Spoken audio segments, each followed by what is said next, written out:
Bonjour, aujourd'hui je suis au camping de Eau-Claire pour vous montrer que nous, au Congrès mondial acadien, on est inclusif, pas à peu près, et même qu'on transcende les époques et les réalités pour se retrouver dans un festival médiéval fantastique. Alors, je suis avec David Robert, coordonnateur du Festival médiéval fantastique de Eau-Claire. Alors, David, bonjour. Alors, comment vas-tu? Et parle-nous un peu de ce festival et comment ça s'est passé. Et puis, ça se déroule toujours à ce que je vois derrière vous. Écoutez, ça a été une très bonne journée hier. On a eu des combats à la lame vive, on a eu des tours de poney, on a eu de l'archerie tag, qui est un jeu qui ressemble beaucoup au ballon chasseur, mais qui se fait avec des arcs de grandeur nature. On a beaucoup d'enfants. C'est très familial ici, le camping d'Eau-Claire, donc on avait vraiment une grosse présence. On a eu un feu d'artifice en fin de soirée. On a eu le groupe Cordaphone qui a fait une prestation. On a eu l'homme orchestre Flutin aussi qui a fait un bon show. Donc, écoutez, pour une première édition, on est vraiment contents. Avez-vous eu beaucoup de visiteurs pour une première édition? Est-ce que les visiteurs provenaient, ce que vous avez remarqué, ça provenait justement de la région ou est-ce que vous avez des gens d'un peu de l'extérieur également? Je vous dirais que ça a été un heureux mélange de gens qui étaient là pour le festival médiéval, qui en avaient entendu parler, de gens qui étaient déjà présents sur le camping, des gens de la région, des gens de l'extérieur qui cherchaient une activité exotique. C'est un heureux mélange et oui, on a eu quand même une belle affluence pour une première édition. On est vraiment contents. Vous avez parlé de combat à lame vive puis de archerie de grandeur nature, donc des arcs de grandeur nature. Pouvez-vous me faire la différence entre les deux types d'armes, disons? Écoutez, les armes de lame vive, ça, c'est des armes vraiment de métal. Donc, les gens qui doivent utiliser ça doivent le faire armuré et c'était spectacle. C'est pas pour jouer. Tandis que quand on se sert d'équipements de grandeur nature, donc des équipements pour jouer, des équipements qui sont rembourrés, des équipements qui sont faits en mousse pour éviter les blessures, justement. Mais les épées de lame vive, c'est vraiment pour donner un spectacle. C'est ce qui se rapproche le plus de ce qui se faisait dans le temps médiéval. D'accord. Et puis, vous prévoyez refaire cette activité d'année en année ou simplement ça avait été fait une activité spécialement pour le Congrès mondial acadien? Au contraire, on veut le faire à chaque année et prendre de plus en plus d'ampleur. Traitez-moi de mégalomane si vous le voulez, mais je verrais ça à un moment donné aussi gros que Saint-Tite pour ce qui est du médiéval, parce qu'au Québec, le médiéval fantastique, il y a très peu de choses. Le médiéval historique, ça va, mais au niveau des créatures, les elfes, les orques, le monde du Seigneur des Anneaux, il y a très peu de festivals et d'activités. Donc, on veut être les premiers à vraiment mousser ça.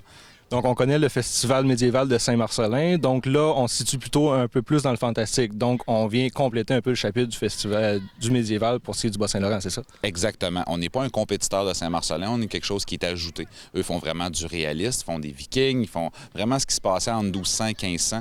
Nous, on est dans un monde où on peut aller plus allègre, là. On peut faire des ogres, des golems, des magiciens, des feux d'artifice. On va vraiment y aller vers le côté plus enfant, là. Retrouver son cœur d'enfant, vraiment. Parmi les expositions qu'on peut retrouver au Festival médiéval fantastique de Eau-Claire, il y en a une qui m'a quand même vraiment impressionné. Ce sont les masques, des masques de latex, disons, qui sont vraiment moulés sur le visage pour permettre d'incarner des rôles fantastiques. Donc, c'est vraiment là, carrément des œuvres d'art qui nécessitent un savoir-faire quand même assez incroyable. Puis j'ai avec moi Michael Lavigne, qui est l'artisan. Alors, on peut te retrouver où et te rejoindre où si on veut passer une commande de masque? Ce serait sur Internet, principalement par mon Facebook. J'ai un Facebook à Masques et accessoires Mojo.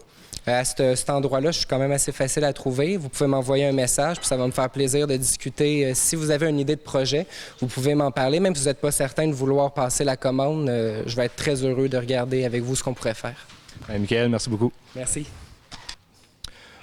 Alors, David, on a entre les mains ce que tu nous parlais tout à l'heure, les fameuses épées en mousse de grandeur nature. Alors, pour nous, comment est-ce que c'est fait, ces genres d'épées-là? C'est des épées qui sont faites en mousse injectée. C'est des armes c'est des armes mitriles qui sont utilisées par les joueurs de grandeur nature pour éviter les blessures, pour avoir le plus grand degré de réalisme possible. Donc, c'est ça. Nous, en fait, quand on joue dans un grandeur nature, on a aussi des scènes de combat.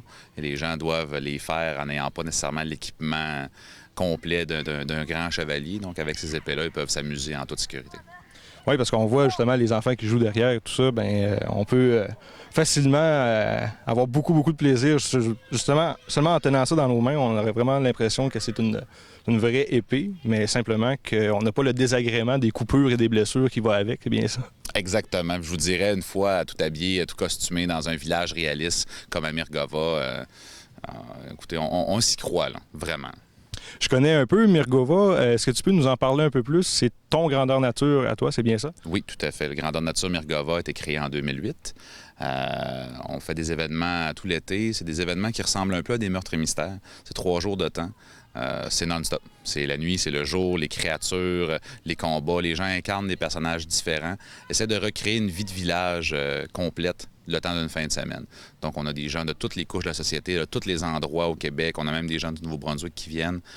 C'est ça, on réunit entre 100 et 150 personnes à chaque fin de semaine qu'on fait un événement. Prochaine activité, c'est pour quand? Le 30-31 août, 1er septembre, fête du travail, c'est Mirgova 7. Un événement haut en couleur, il va y avoir beaucoup de surprises, probablement encore des feux d'artifice qui vont faire le travail. Donc, c'est la fin de semaine après le Congrès mondial acadien, c'est bien ça?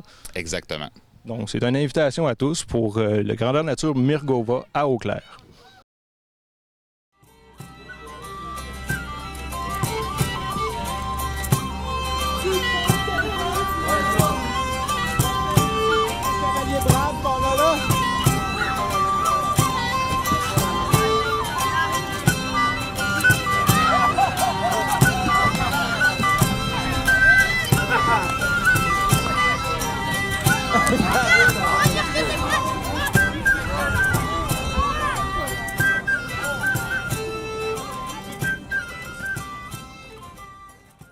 L'Acadie des terres et forêts est vraiment remplie de surprises et pour moi, le médiéval fantastique est un univers que j'apprécie beaucoup. Malheureusement, je dois le quitter pour aller préparer ma prochaine chronique de Hugo Belzile pour C'est mon talk show.